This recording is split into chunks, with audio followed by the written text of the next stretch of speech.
अरे भाई साहब, जिम्मेदारी नहीं थी, संवेदनशीलता होती है।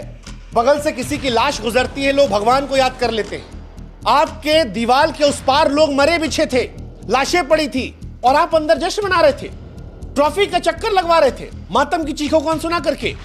आईपीएल के चेयरमैन अपना पल्ला झाड़। तीसरा पर विराट कोहली ने ले लिया सबसे बड़ा एक्शन। ये वीडियो देखकर आप भी हैरान हो जाएंगे, क्योंकि पंजाब के सामने जब फाइनल मुकाबले में आरसीबी टीम ने जीता, वहां पर कई लोगों की मौत हुई। तो इसी बात पर सुधांकर मिश्रा की यह वीडियो वायरल हुई, और वहां पर जहां विराट कोहली के फैंस को लगा सबसे तगड़ा झटका और विराट कोहली लेंगे, इसके सुधांकर मिश्रा के खिलाफ सबसे बड़ा एक्शन। इस वीडियो में आप देखिए सुधांकर मिश्रा की सबसे बड़ी कमी कहां पर थी।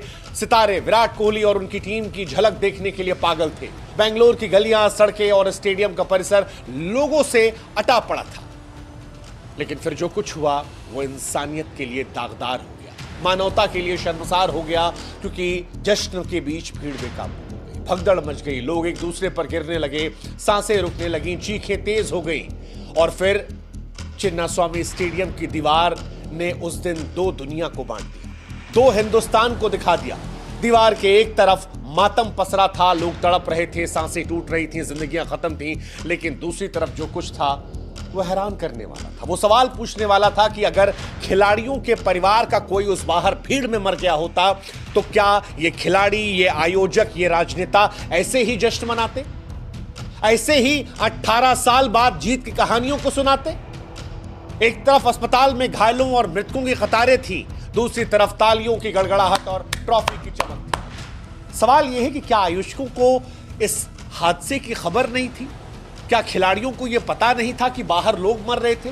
क्या राजनेताओं को यह पता नहीं था कि लोगों की जान जा रही है? और अगर पता था तो फिर जश्न क्यों नहीं रुका? हादसे की खबर मिलने के बाद नेताजी चुपचाप निकल गए, लेकिन जश्न का तमाशा वहां चलता रहा। और इसीलिए सवाल है कि क्या संवेदनाएं इतनी सस्ती हो गई हैं कि मुंह से एक लफ्ज नहीं निकला? क्या 11 जिंदगियों की कीमत इतनी सस्ती हो गई है कि जश्न को रोकने की जरूरत नहीं समझी गई? और क्या खून से अब यह ट्रॉफी भी सन गई है?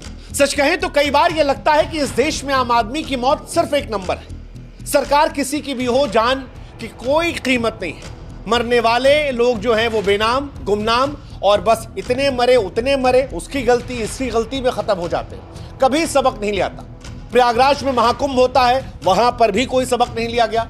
अल्लू अर्जुन की पिक्चर में भगदड़ मचती है, वहां पर भी कोई सबक नहीं लिया गया। और अब यहां पर यह घटना आई है साल भर के अंदर, और यहां पर भी यकीन मानिए लोग आरोप प्रत्यारोप, तू गलत मैं गलत, मेरी ट्रॉफी तेरी ट्रॉफी, तेरे दुश्मनी मेरी दुश्मनी में खत्म हो जाएंगे। कोई इस बात का जिक्र नहीं करेगा कि मरने वाले सिर्फ एक आंकड़े नहीं थे, वो इंसान थे, किसी के बाप थे, भाई थे, बेटे थे, माँ थे, बेटी थे, बहन थे। कोई इसका जिक्र नहीं करेगा। और इसीलिए मैं कहता हूं इस देश में इंसानों की जान बड़ी सस्ती है, भीड़ की कोई पहचान नहीं है। क्योंकि आरसीबी के जश्न में भगदड़ मचती है, सबको पता है, लेकिन क्यों मची किसी को नहीं पता। भगदड़ में लोग मर गए, सबको पता है, लेकिन क्यों मर गए किसी को नहीं पता। भगदड़ में लोग घायल हुए, सबको पता है, लेकिन गलती किसकी थी ये किसी को नहीं पता। 18 साल बाद जीत के चलते ज्यादा भीड़ आने वाली है, ये सबको पता था, लेकिन इंतजाम क्यों नहीं हुए ये किसी को नहीं पता था। भगदड़ को रोकने की जिम्मेदारी पुलिस प्रशासन की थी, सरकार की थी, लेकिन भगदड़ क्यों नहीं रुकी? पुलिस प्रशासन क्या कर रही थी? सरकार, खिलाड़ी, आयोजक इतने असंवेदनशील क्यों थे ये किसी को नहीं पता।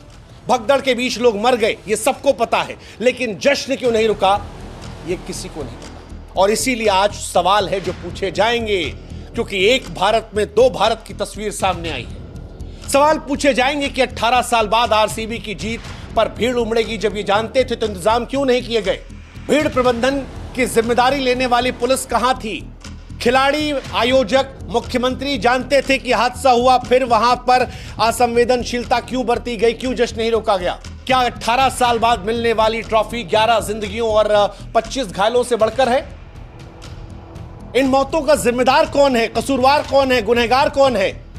ये सवाल पूछे जाएंगे। और सबसे बड़ा सवाल जो बार बार पूछा जाना चाहिए कि सबको पता था बाहर लोग मर रहे हैं, इंटरनेट पर छाया हुआ था, हर आदमी के मोबाइल तक पहुंच गया था, लेकिन इसके बावजूद बेशर्मी से अंदर उत्सव कैसे जारी रहा?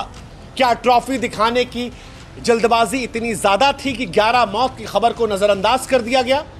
क्या यह सिर्फ इसलिए था कि राजनीतिक मंच पर छाती ठोक कर दिखाना था कि हमारा प्रदेश से यह हुआ है? क्या ट्रॉफी दिखाना उस मौत के बाद भी इतना जरूरी था कि जी हमने पहली बार कुछ कर लिया है? ये सवाल उठेंगे, सरकार पर उठेंगे, आयोजक पर उठेंगे, आरसीबी पर उठेंगे, क्योंकि वो त्रासदी के बीच जश्न को प्राथमिकता दे रहे थे। इस हादसे ने ना सिर्फ बेंगलोर को बल्कि पूरे देश को झकझोर दिया है। यह एक चेतावनी है कि भाई साहब, जुनून को सम्मान दीजिए लेकिन जान की कीमत समझिए यार।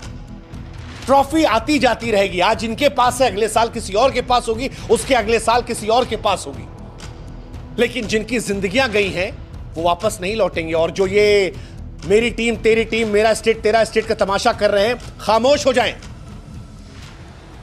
ये आपकी ट्रॉफी के चक्कर में वो जान नहीं लौटने वाली, इसलिए बेहतर है शांत हो जाए। जो मरा है वो भी आप जैसा ही कोई था, वो भी इसी टीम के लिए झंडा उठा रहा था, इन्हीं खिलाड़ियों को देखने के लिए मरा जा रहा था। लेकिन जब वो मर गया तो इन्हीं खिलाड़ियों, इसी राज्य के मुख्यमंत्री, इसी राज्य के आयोजक, इसी राज्य की टीम के पास इतनी संवेदनशीलता नहीं थी कि उनकी मौत पर तमाशा करना बंद कर दे। आज जो नहीं है उससे पूछिएगा, उनके घर वालों से पूछिएगा। जिनके घर वाले मरे हैं वो जिंदगियां वापस नहीं लौटेंगी। और अगर मौत को हम एक सो कॉल्ड अनफॉर्चुनेट इवेंट कहकर भूल जाएंगे तो याद रखिएगा, कल ये किसी और शहर में होगा, किसी और दीवार के पीछे ऐसी ही मौत बिछी होगी, और हो सकता है कि अगली लाश आपकी हो या आपके किसी अपने की। और उस दिन हम आपसे पूछेंगे कि ये टीम, सरकार, स्टेट, ट्रॉफी, इन सब का रोना आप रो पाते हैं या मौत को देखकर संवेदनशील?